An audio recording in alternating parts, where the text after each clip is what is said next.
Tengan muy buen día. Esto es Pediatría y Bebés. Hoy trataremos de hacer comprender a los padres y a los consultantes en general cómo puede ser mejor una consulta médica, cómo hacer que sea exitosa una consulta médica. Exitosa en el sentido de que dé los resultados y dé las expectativas que espera el paciente. Para ello, es bueno que los pacientes sepan, se den cuenta cuando un cuadro es agudo, grave, y cuando es un cuadro que merita una consulta tranquila, una consulta que puede esperar.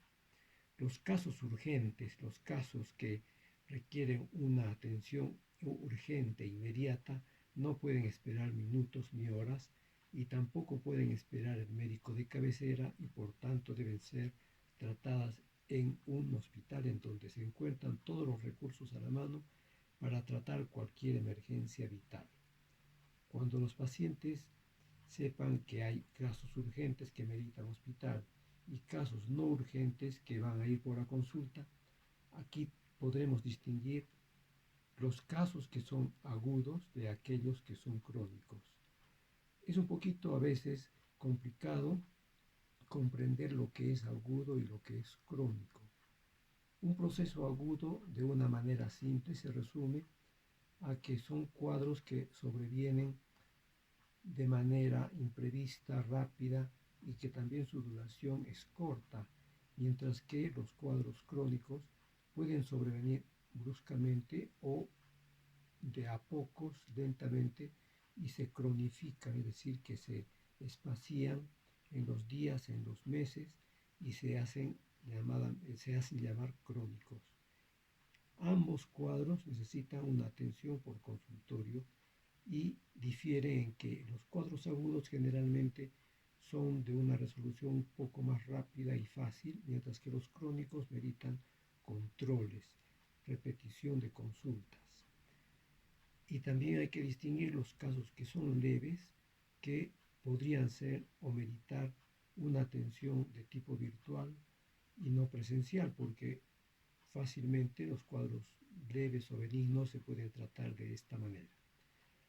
Ahora bien, en lo que concierne al paciente, el paciente debe tener a la mano o debe confeccionarse antes de una consulta toda una serie de datos, síntomas o todo aquello que le sucede para anotarlo, para que no olvide de dar esa información al médico. Y si es posible, tener una cronología o un tiempo o un espacio o una duración de cada uno de estos síntomas. Pero que el paciente sepa ser, entre comillas, paciente, esperar con esos datos, con esa información que se va a dar, esperar pacientemente que llegue el momento adecuado para decirlas.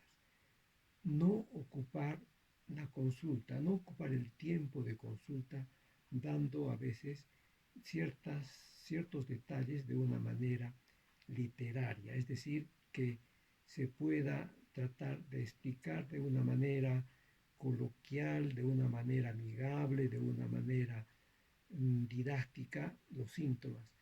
Pues acá viene lo que es importante. La responsabilidad del médico es de escudriñar.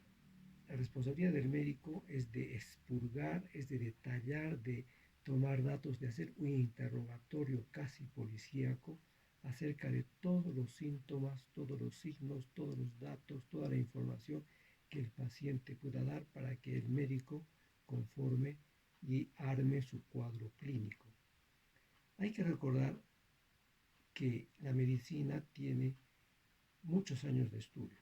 En algunos de ellos se estudia lo que llamamos la semiología, es decir, se ven todos los síntomas o los signos que puede presentar un enfermo y que orientan a determinadas enfermedades. Entonces el médico ya conoce cómo puede ser una tos, cómo puede ser un vómito, todo lo que puede concernir como datos importantes respecto a estos síntomas, por ejemplo. Y también hay otra parte de la medicina que estudia cada enfermedad.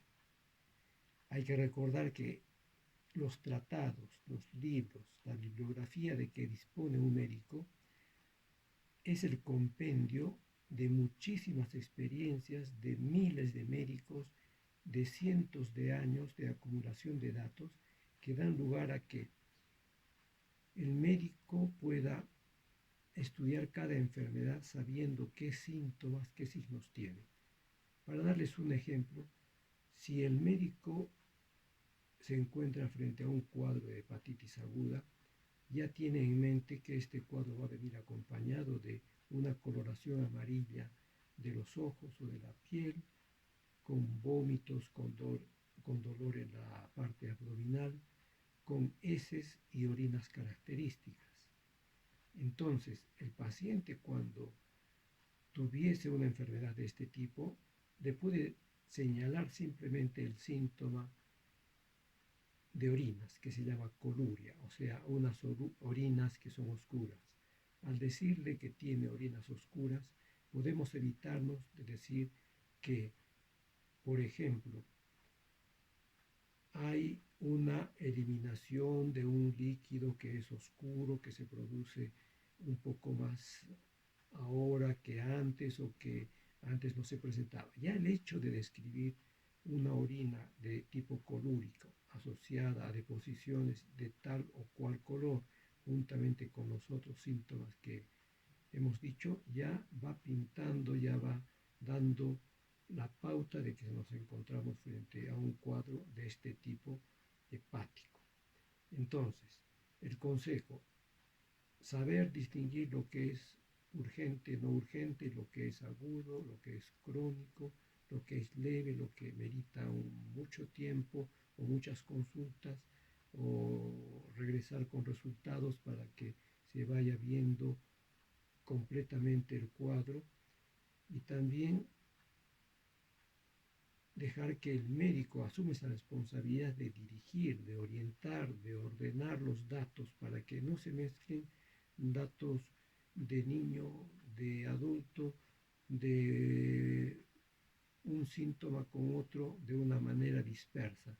Es la responsabilidad del médico de ordenar toda esa secuencia o cronología de datos para que de ahí se saque una conclusión. Por eso decía que es bueno que el paciente sea, entre comillas, paciente, y esperar que el médico asuma esa responsabilidad de aplicar todo aquello aprendido para que sepa preguntar y escudriñar todo lo que es importante en relación a ese problema.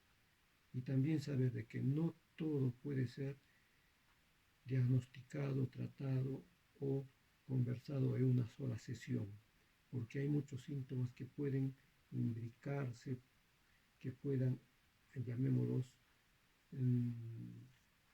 enredarse o hacer una maraña de síntomas o de cosas que quizás nos puede llevar a que el paciente no comprenda muy bien lo que se le explica como datos importantes. Hay que ser paciente, hay que comprender este tipo de cosas, y esto es lo que tratamos de explicar en lo que hoy es cómo hacer una consulta exitosa, una consulta en la cual el paciente se sienta satisfecho. Esto ha sido Pediatría y Bebés. Un buen día.